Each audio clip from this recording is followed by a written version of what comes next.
الحمد لله على نعمه المتواترة ومنانه الغامرة وآياته المتكاثرة. أشهد أن لا إله إلا الله وحده لا شريك له، وأشهد أن سيدنا ونبينا محمدا عبده ورسوله.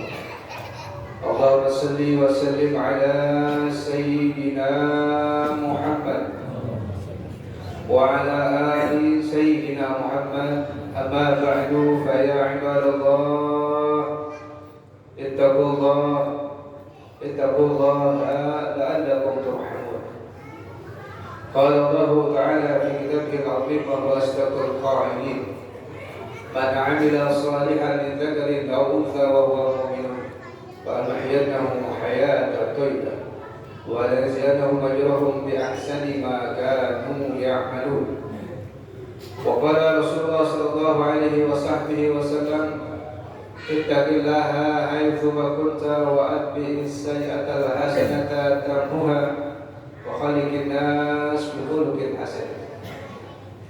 صدق الله وصدق رسوله النبي الحبيب الكريم، ونحن على ذلك من الشاهدين والشاكرين والحمد لله رب العالمين. Hadirin rahimakumullah, alhamdulillah, di siang yang penuh berkah ini kita dapat berkumpul dalam rangka melaksanakan kewajiban kita sebagai kaum muslimin, yaitu salat Jumat. Mudah-mudahan segala amal ibadah kita diterima oleh Allah Subhanahu wa taala. Amin ya rabbal alamin. Shalawat beserta salam kita atur kepada junjungan kita, pemuda kita, pemimpin dunia dan akhirat, Nabi Muhammad sallallahu alaihi wasallam.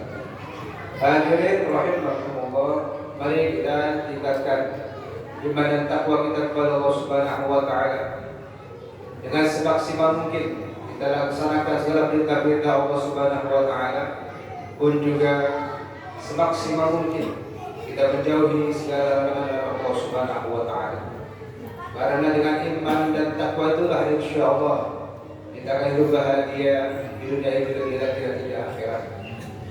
Hadirin rahimakumullah, Sayyidina Ali Karamah Wajhah, beliau mendefinisikan takwa bahwasanya beliau mengatakan at-taqwa al-khauf min al-jalil wal amal bitanzil wal qana'ah bil qalil wal istidlal bi yawmir rahim. Takwa adalah takut kepada Allah Subhanahu wa taala dengan sebenar-benar takut dimanapun kita berada, dan juga berusaha semaksimal mungkin melaksanakan ajaran Al-Quran dan menerima daripada apa yang Allah berikan dengan ridha. Dan yang terakhir adalah mempersiapkan diri untuk mendapatkan atau untuk menghadapi hari akhir. Maka ketika Rasulullah SAW ditanya oleh salah seorang sahabatnya tentang siapa orang yang paling cerdas dan yang paling mulia di hadapan Allah Subhanahu wa taala, beliau menjawab, yaitu orang-orang yang selalu mengingat kematian dan berusaha terus-menerus mempersiapkan untuk kematian. Tentunya kita mempersiapkan kematian yaitu dengan amal ibadah kita kepada Allah Subhanahu wa taala. Baik itu amalan yang diwajibkan Allah Subhanahu wa taala pun sunnah-sunnah yang disunnahkan Rasulullah sallallahu alaihi wasallam. Kita semaksimal mungkin untuk bisa melaksanakannya. Jamaah sekalian, di dalam kita beribadah kepada Allah Subhanahu wa taala, satu yang kita harapkan kepada Allah Subhanahu wa taala yaitu mendapat ridha Allah Subhanahu wa taala. Apapun ibadah yang kita lakukan kepada Allah Subhanahu wa taala, tentunya yang kita harapkan adalah ridha dari Allah Subhanahu wa taala. Maka ulama memberikan pengertian bahwasanya untuk kita mendapatkan ridha Allah Subhanahu wa taala ada beberapa kiat yang kita harus kita lakukan. Yang pertama adalah kiat untuk mendapat ridha Allah Subhanahu wa taala, la tahqiranna minal hasanah. Yang pertama, jangan kau meremehkan sekecil apapun daripada kebaikan, daripada amal ibadah yang kita lakukan. Karena apa? Karena mungkin ibadah yang kita lakukan sekecil apapun, itulah kita tidak tahu di mana yang mendapat ridhonya Allah Subhanahu wa Ta'ala. Maka ketika kita ada mendapat kesempatan berbuat baik untuk bisa beribadah kepada Allah Subhanahu wa Ta'ala, segeralah untuk kita beribadah kepada Allah Subhanahu wa Ta'ala. Mungkin di situ ada ridhonya Allah Subhanahu wa Ta'ala. Karena apa? Karena kalau sudah mendapat ridhonya Allah Subhanahu wa Ta'ala, tentunya nanti besar di hadapan Allah Subhanahu wa Ta'ala. Kita ingat juga kisah yang memang sudah masyhur, seorang perempuan dari Bani Israel yang biasa melakukan suatu perbuatan maksiat, berbuat dosa, siang malam dia berbuat dosa, bahkan berzina. Suatu saat dia pulang di malam hari daripada berbuat dosa, dia menemukan seekor anjing yang sedang kehausan, yang sedang menjulurkan lidahnya. Maka si perempuan ini merasa kasihan kepada anjing tersebut. Lalu dia mencari sumber air, dia mendapatkan sumber air tersebut, lalu mengambilnya dengan sepatunya. Lalu dia berikan minum itu anjing. Dan ternyata Allah Subhanahu wa Ta'ala meridhoi sikap si perempuan tersebut, sehingga Allah Subhanahu wa Ta'ala mengampuni dosa-dosanya, memberikan jalan untuk dia bertobat, mendapat ampunan dari Allah Subhanahu wa Ta'ala. Maka ketika mendapat kita kesempatan untuk berbuat baik, kita laksanakan. Apapun itu kebaikannya, mungkin itu dapat Allah Subhanahu wa Ta'ala menjadi besar atau mendapat ridho Allah Subhanahu wa Ta'ala. Yang kedua, para jamaah sekalian, untuk mendapatkan ridho Allah Subhanahu wa Ta'ala, yaitu la tahqiranna minas sayyi'at. Juga kita jangan meremehkan dosa-dosa, sekecil apapun dosa yang kita perbuat, jangan kita meremehkan. Karena apa? Karena mungkin di situ ada murkanya Allah Subhanahu wa Ta'ala. Karena sebab dosa yang kecil itu yang kita mendapat murkanya Allah Subhanahu wa Ta'ala, ya Allah tidak maafkan, tentunya nanti di akhirat yang besar jadi bencana untuk kita menghadap Allah Subhanahu wa Ta'ala. Maka kita jangan meremehkan sekecil apapun dosa. Kenapa? Mungkin setelah dahulu kami Allah Subhanahu wa Ta'ala.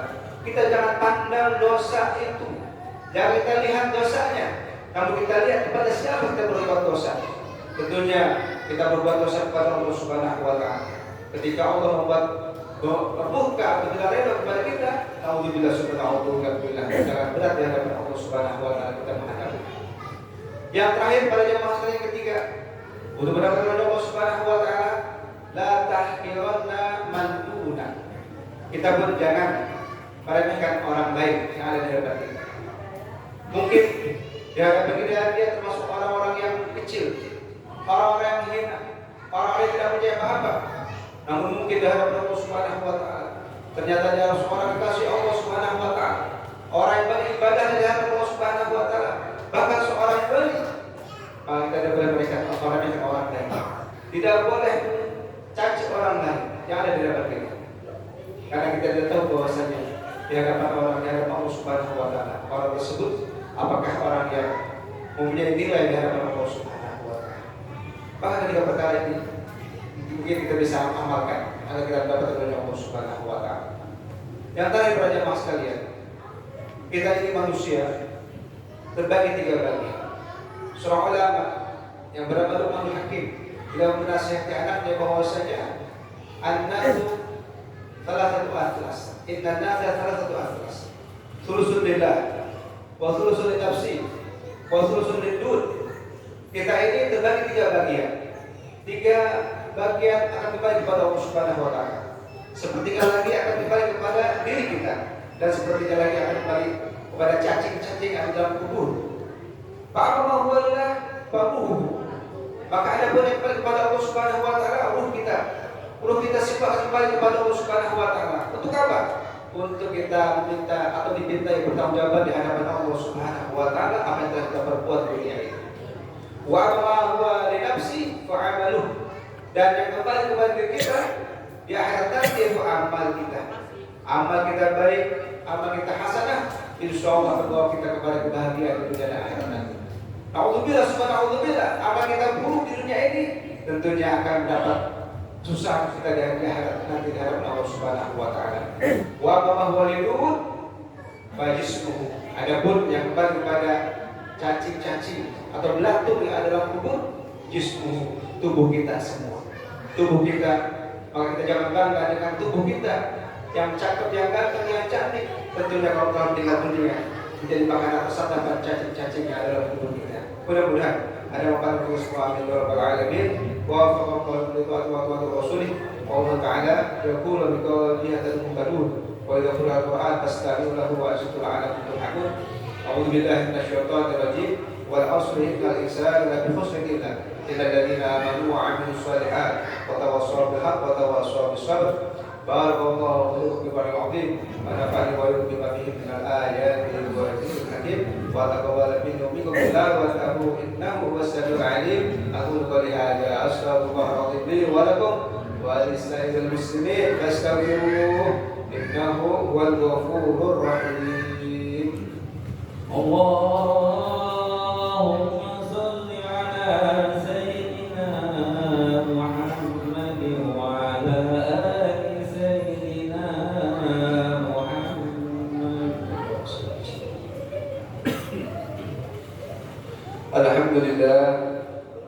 الحمد لله الذي أمرنا بالاتحاد والاعتصام بحبل الله المتين. أشهد أن لا إله إلا الله وحده لا شريك له إياه نعبد وإياه نستعين. وأشهد أن سيدنا ونبينا محمدا عبده ورسوله المبعوث رحمة للعالمين. اللهم صل وسلم على سيدنا محمد وعلى آل سيدنا محمد. أما بعد فيا عباد الله اتقوا الله ما استطعتم وسارعوا إلى مغفرة رب العالمين. واعلموا أن الله تعالى أمركم بنفسه بنفسه وأثنى بملائكة المسبحة بقدسه.